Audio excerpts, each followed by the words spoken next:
Studies suggest nearly half of today's adults will suffer from osteoarthritis. Doctors say this degenerative bone disease is most common in the knees, and that's why one area hospital is providing a cutting-edge procedure with the help of robotics. News 3's Andy Choi joins us with more on something called Makoplasty. Andy?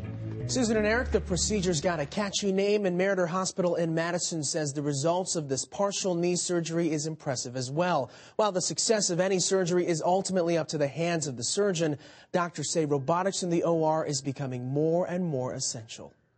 Capture. Call it an orthopedic video game. Capture. Or a kind of GPS for the knee. How about we rotate it up a little bit? These green areas are the actual 3D rendering of the implants. Meriter Hospital's new Makoplasty procedure is changing the way surgeons prepare and execute partial knee replacements. Partial knee replacements have been around for a long time, but what this allows is a way to do the partial much more accurately. Dr. James Bowers says all the imaging, all the 3D modeling, Capture. all the preparation before surgery is the key to the Mako procedure's accuracy. With this software, he can make changes to the implants virtually before we do any burring of the bone. And once doctors begin burring the bone, the robot dictates where surgeons should focus on. It's not letting you cut. See? Yeah. It's not letting me cut anything. Yeah.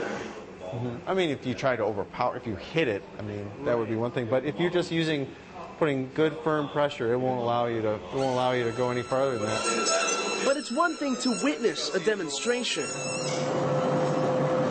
It's another to reap the robot's rewards. This is flexibility. Just feels that joint is nice and loose. Joe Clausius knows all about the crippling effects of osteoarthritis. It's a condition he shares with his late father. Well, I remember it quite vividly on there because I watched him just gradually give up his quality of life as the arthritis progressed on there.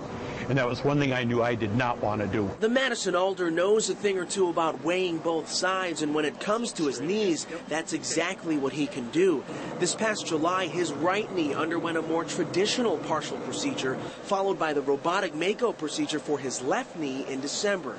Clausius says the difference in recovery time was huge. I'd have to say the one I had done last summer on here, that was roughly close to 6 weeks.